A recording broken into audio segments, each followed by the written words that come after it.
Olá! Ora, cá estou eu, mais uma vez, para vos falar sobre a vida e a obra de um autor galardoado com o Prémio Nobel de Literatura. O meu nome é Sebastião Barata e hoje vou falar-vos de Rudyard Kipling, que foi um escritor, especialmente contista e poeta britânico, nascido em 1865 em Bombaim, que é a atual Mumbai, na Índia, e falecido em 1936 em Londres, portanto, no Reino Unido, cuja obra mais conhecida é O Livro da Selva, que foi galardoado com o Prémio Nobel de Literatura de 1907.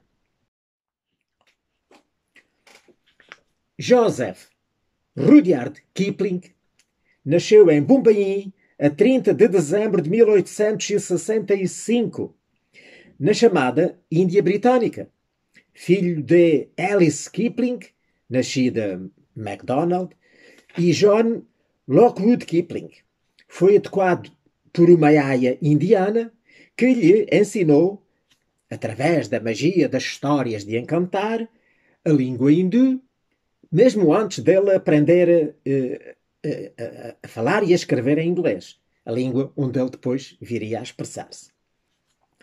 A mãe era uma das inesquecíveis irmãos MacDonald, da era vitoriana, e era uma mulher vivaz, sobre a qual o futuro vice-rei da Índia havia de dizer: o tédio e a senhora Kipling não podem existir no mesmo espaço. Ora, as irmãs MacDonald, eu gostava de falar mais sobre essas irmãs, eram quatro. Era a Alice, que era a mãe do Kipling, a Georgiana, a Agnes e a Louise. Eram umas senhoras assim, da classe média baixa e que, portanto, não tiveram um grande acesso à educação, nem expectativas de ascensão na sociedade, mas ficaram famosas como esposas e como mães. Olha, a Georgiana foi casada com o pintor pré-rafaelista Edward Burne-Jones, muito conhecido.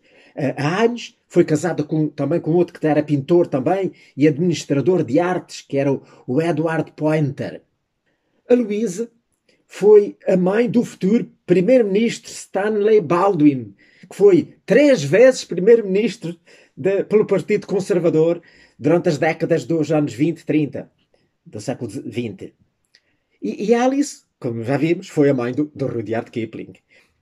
Então, e o pai? O pai do Rudyard Kipling, que se chamava Lockwood Kipling, era também uma pessoa muito culta e importante. Era escultor e designer de cerâmica e foi diretor e professor de escultura arquitetónica na recém-fundada Sir James T. Escola de Arte e Indústria, em Bombaim, e ilustrou alguns dos livros do filho, do Kipling. O casal tinham-se conhecido 2 anos antes, junto do lago do Rudyard Lake, na área rural de Staffordshire, lá na Inglaterra, e encantaram-se de tal maneira com a beleza lá do sítio, do lugar, que deram o nome dele ao seu primeiro filho. Ora, por isso ele é o Rudyard, o nome do lago, Rudyard Kipling. Ora, o local de nascimento do Kipling ainda hoje pode ser visitado, fica lá no campus do Sir G.G. School of Arts, em Bombaim. Embora a cabana a que lá está agora ostente uma placa afirmando que aquele é o lugar onde o Kipling nasceu, a verdade é que essa cabana já não existiu, a que lá está agora foi feita no lugar da antiga que tinha sido demolida. Ora, os pais de Kipling consideravam-se anglo-indianos, que é um termo que era usado no século XIX pelos cidadãos britânicos que residiam na Índia. E ele próprio também veio a considerar depois um anglo-indiano. Embora ele tenha vivido a maior parte da sua vida lá no exterior, fora da Índia.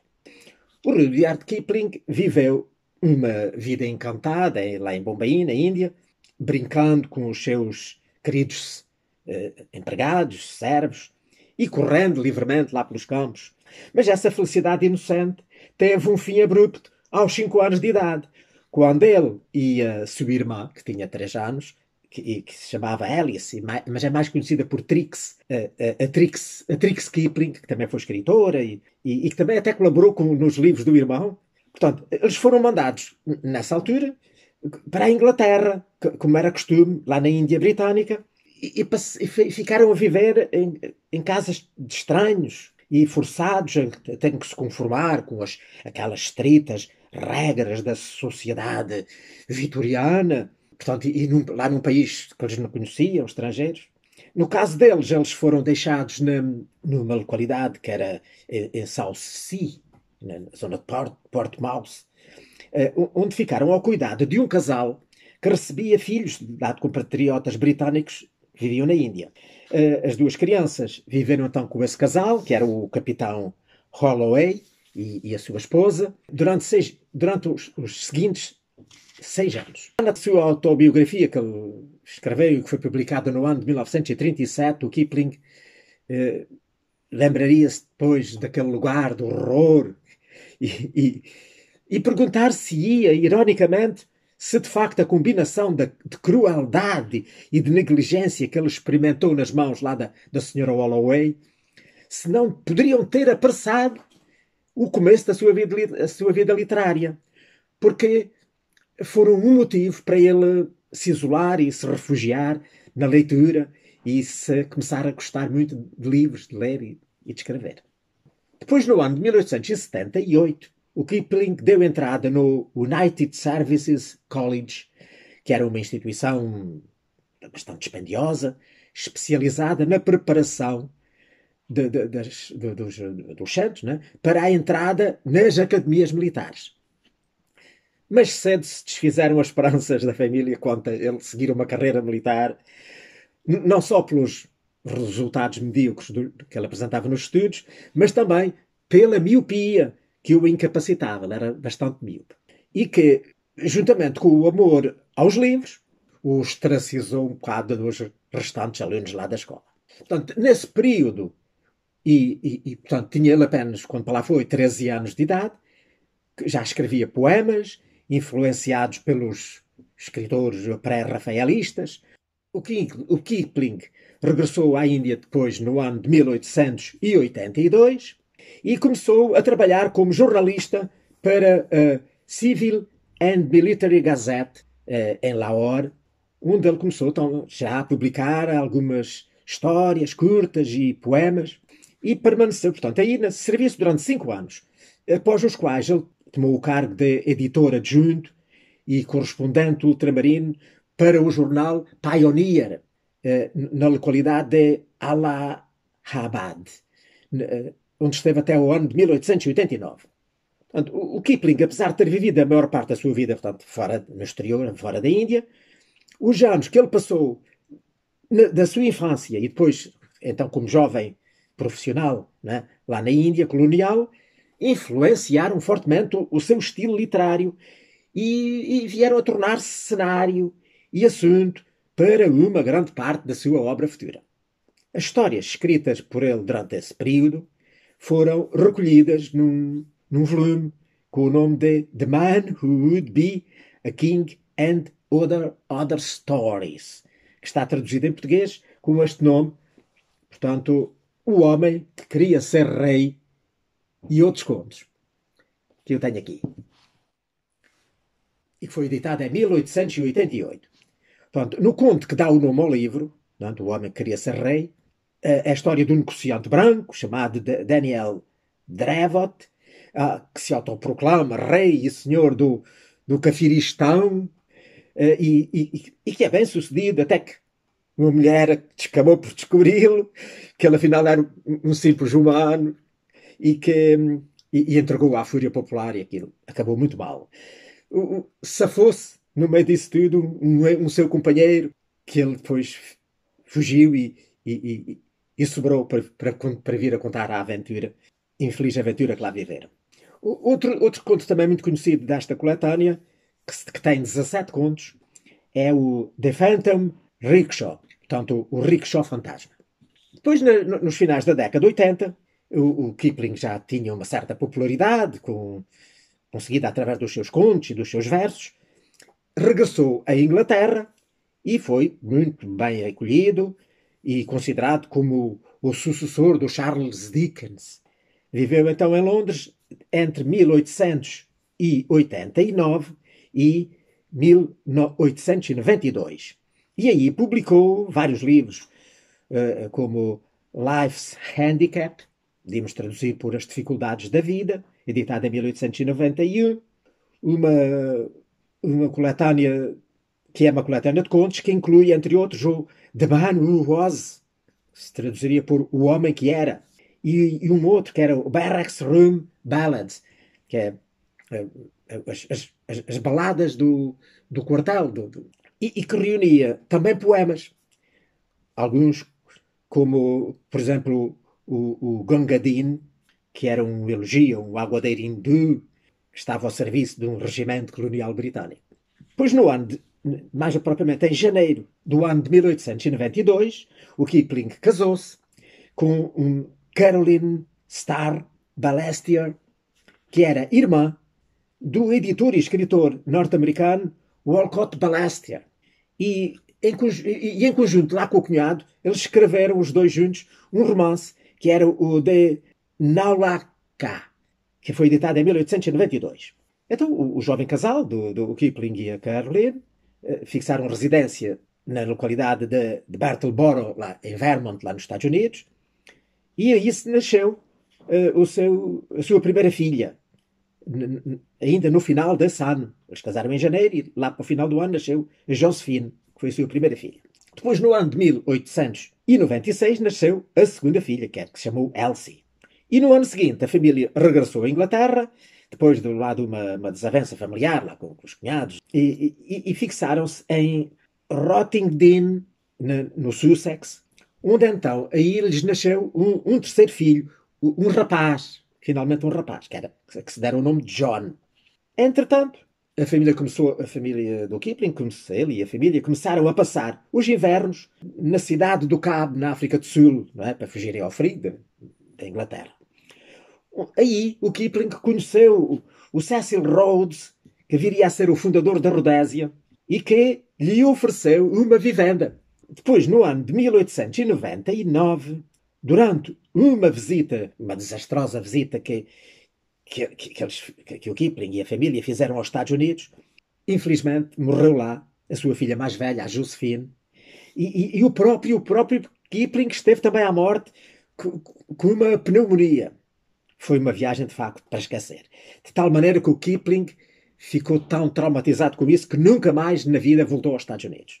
Então a família viveu durante alguns anos a seguir a isso lá na sua casa da Rodésia, em plena época da Guerra dos Boers, e talvez por isso acabaram por regressar à Inglaterra no ano de 1902 e voltaram a estabelecer-se lá no Sussex, mas desta vez na localidade de Burnshaw.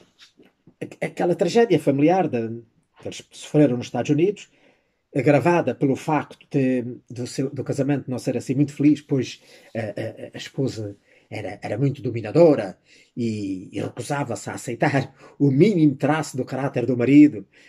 Isto resultou assim em ele vir a tornar-se mais fechado, mais macambúzio e até a alterar um bocado as suas convicções políticas, que se tornaram assim mais rígidas.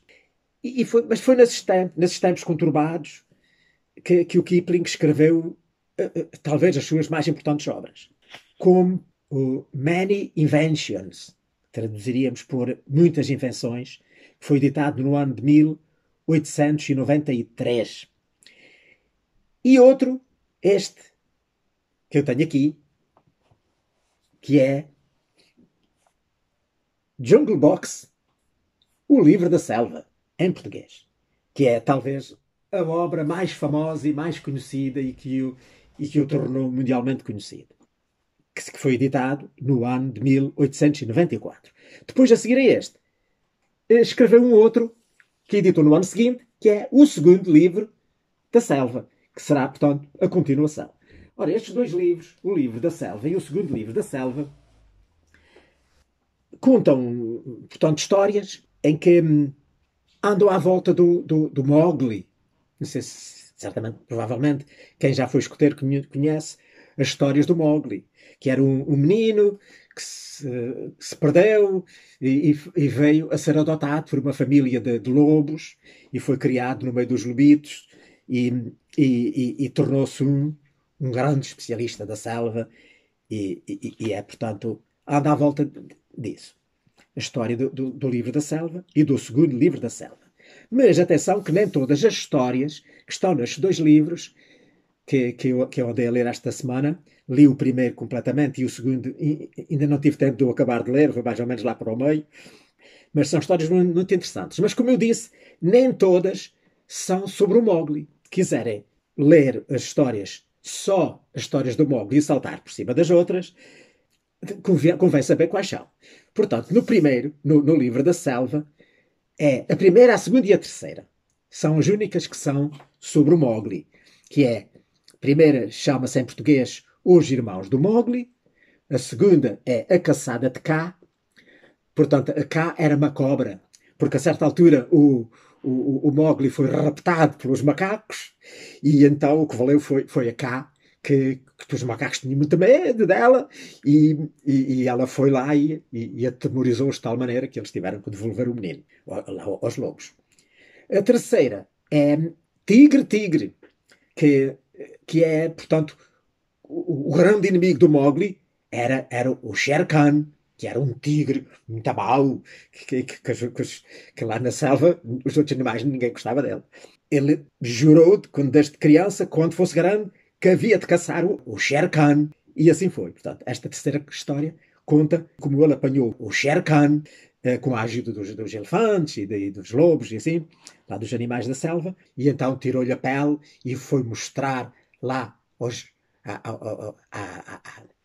portanto, à alcateia dos lobos que ele era de facto já um homem e já era um grande caçador.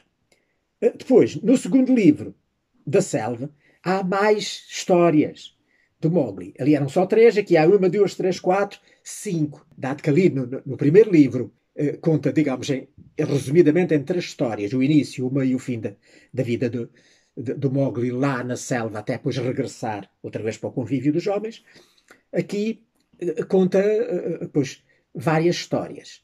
Penso que a maioria, já depois dele ter estado a viver com os homens e de certo modo se ter desencantado de viver com os homens, porque achou que os animais da selva eram muito melhores e mais honestos e diria mais humanos do que os próprios humanos, continuou a conviver lá com os seus irmãos e lobos e os seus amigos da selva. E então, narra aqui histórias, umas antigas, outras já posteriores, então, à caçada do Shere Khan.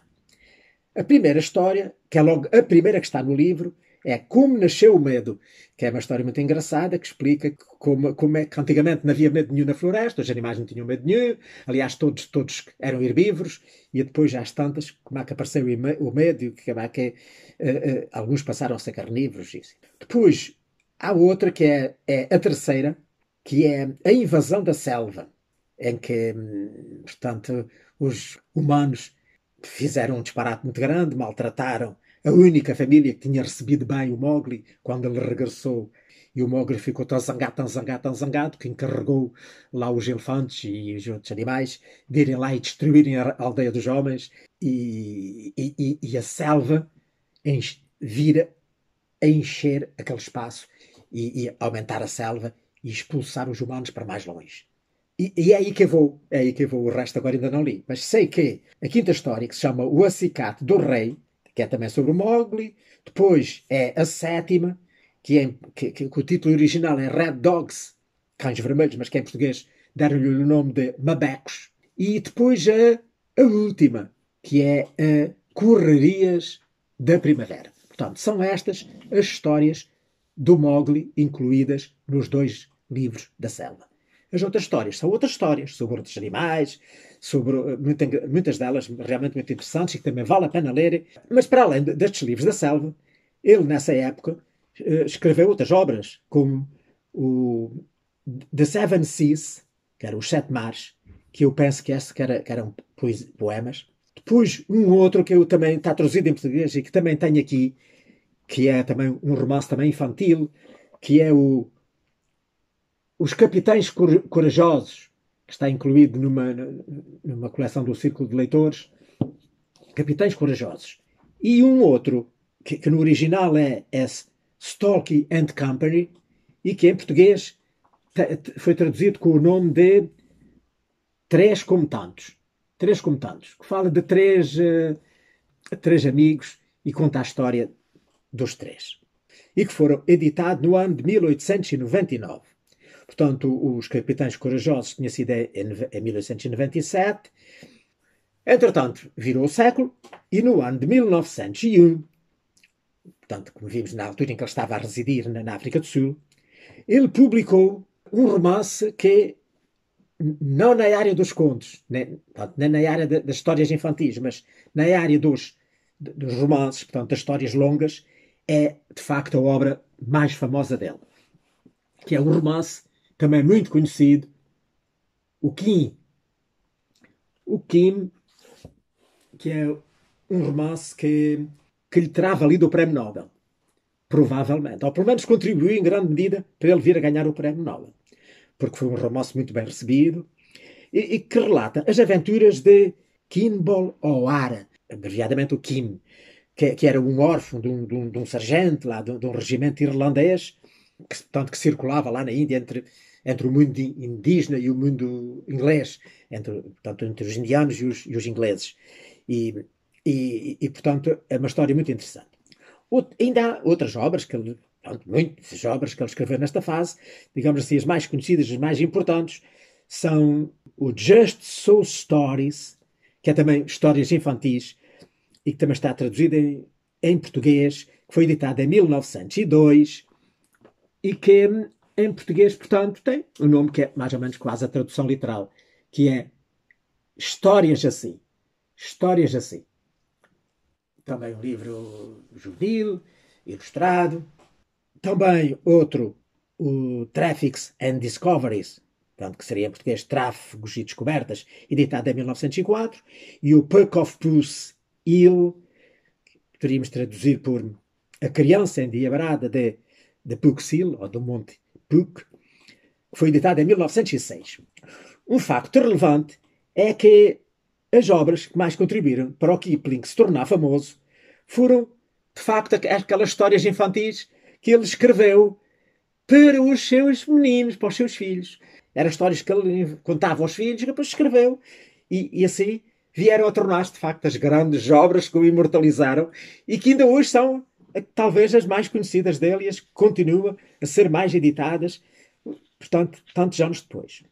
Como já dei a entender, ele no ano seguinte, a sair o Kim, no ano de 1907, foi laureado, então, com o Prémio Nobel de Literatura, tornando-se o primeiro autor de língua inglesa a receber este prémio.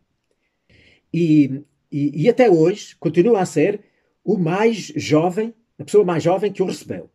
A motivação para ele receber o prémio lá do Comitê Nobel foi que, tendo em conta o poder da observação, a originalidade da imaginação, a virilidade das ideias e o notável talento para a narração que caracterizam as criações deste autor mundialmente famoso. Portanto, está a ver, já naquela altura, o Comitê Nobel o considerava um escritor de renome mundial.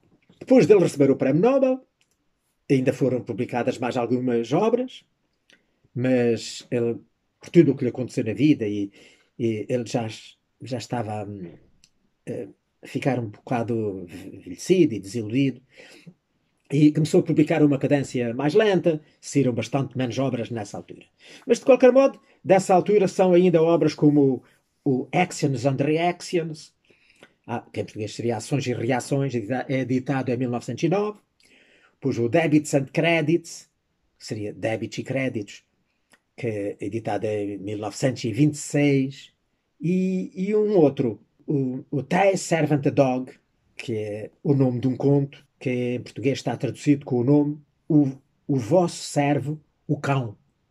Este livro, The Thy Servant a Dog, é um livro que tem vários contos e que foi publicado em 1930.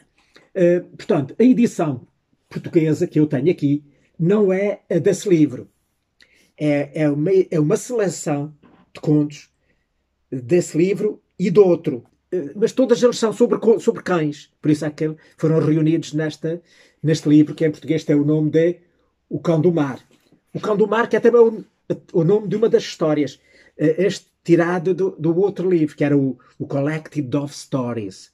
Portanto, tem algumas histórias do Collected Dog Stories e outras do Tal o Tai, A Servant Dog and Other Dog Stories.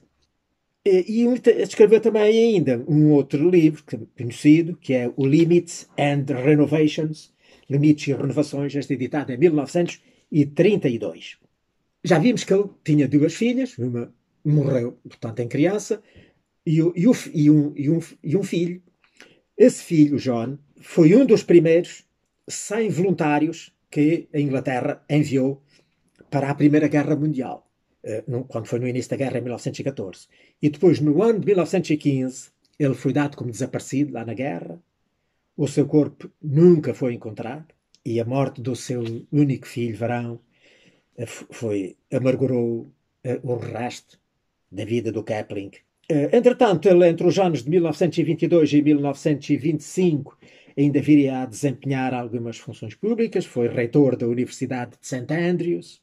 Mas morreu no dia 18 de janeiro de 1936, lá em Londres, e os seus restos mortais foi-lhe concedida a grande honra de estarem sepultados no Poets' Corner, lá na Abadia de Westminster. A sua autobiografia, de que eu já falei atrás, só viria a ser publicada, em que ele trabalhou nos últimos anos, só viria a ser publicada a seguir à morte dele no ano seguinte, no ano de 1937, com o nome de Something of Myself. Podemos traduzir por Algo de Mim. O Kipling, que foi como vimos, eu só falei aqui, não falei nada praticamente em poesia. A propósito disto, nos livros dele, no geral, ele intercala poemas. Há sempre poemas mais ou menos entre um capítulo e outro, há sempre um ou dois poemazinhos. Portanto, mas além disso ele escreveu centenas e centenas de poemas. Muitos dos famosíssimos. Um dos mais famosos, talvez, será o Mandalay, que foi publicado em 1890, o Gunga Din, também em 1890, o outro, este certamente, o mais famoso poema dele, que é o If, Se, em português, que saiu no ano de 1910, e um outro, Ulster 1912, portanto, Ulster 1912, portanto, que saiu em 1912. Esse poema, o If, que disse que é muito famoso, é o símbolo dos cadetes da Academia da Real Força Aérea Britânica. Portanto, embora o Kipling tenha escrito vários romances, como já vimos, ele foi fundamentalmente um contista. Ele tem centenas e centenas de contos. Entre os seus muitos contos, além dos já referidos, encontram-se mais outras compilações, como, por exemplo, o Life's Handicap, que em português poderíamos traduzir por As Dificuldades da Vida, que saiu no ano de 1891, The Day's Work, portanto, o Trabalho do Dia, que saiu em 1898, outro também muito conhecido, Plain Tales from the Hills, Contos Simples das Colinas, que saiu no ano de 1888. O Kipling é considerado o maior inovador da arte do conto curto, isto pelos críticos. Os seus livros para crianças são clássicos da literatura infantil e são, de facto, o que ainda hoje o continua a manter, digamos, a sua memória viva, para além de romances, alguns como o Kim, por exemplo. Portanto, o seu trabalho dá amostras de um talento narrativo muito versátil e brilhante. Foi um dos escritores mais populares de Inglaterra, tanto em prosa como em poema, no final do século XIX e princípio do século XX, de tal maneira que o autor, o Henry James, escreveu sobre ele: Kipling impressiona-me pessoalmente como o mais completo homem de gênio. E depois sublinha que o que não é a mesma coisa que de inteligência refinada. Portanto, mais importante, homem de gênio, que eu jamais conheci. O Kipling foi sondado por diversas ocasiões para receber a Poets Laureate, britânica, que é uma grande condecoração, e também quiseram atribuir-lhe o título de cavaleiro, mas ele nunca rejeitou, não queria títulos do governo britânico. Mas recebeu outros galardões, foi, por exemplo, diversos doutoramentos em várias universidades, e outras distinções, como, por exemplo, a medalha de ouro da Royal Society of Literature, que apenas o Scott, o Meredith e o Hardy tinham recebido antes dele. Foi o quarto a receber essa medalha. Portanto, ele, apesar de ter realmente recusado todos os galardões que o governo britânico lhe quis atribuir, ele ficou conhecido, bastante conhecido, nas palavras do George Orwell, que eu posso aqui citar, como um profeta do imperialismo britânico. Portanto, quer dizer, muita gente via nele um preconceito e um militarismo nas obras dele. De acordo com o crítico Douglas Kerr, ele continua a ser um autor que pode inspirar discordâncias apaixonadas e o seu lugar na história da literatura e da cultura ainda está longe de ser definido. Mas à medida que a era dos impérios europeus retrocede, começa a ser reconhecido como um intérprete incomparável, ainda que controverso, de como o império era vivido. Isso e um reconhecimento crescente dos seus extraordinários talentos narrativos, que faz dele uma força a ser respeitada. Ora, o que é certo é que ele granjeou muitos inimigos, e isso prejudicou um bocado a divulgação da sua obra.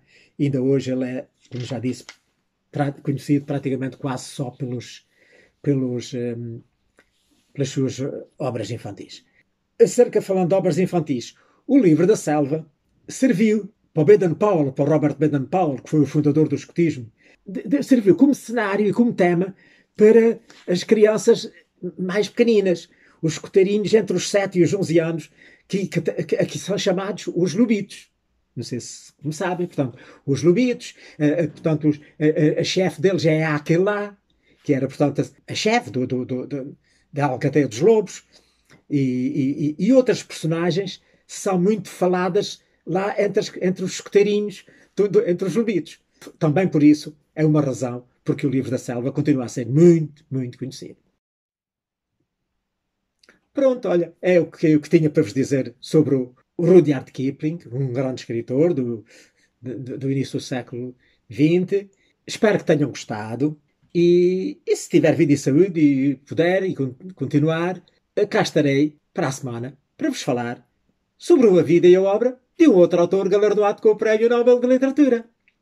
Ora, passem muito bem!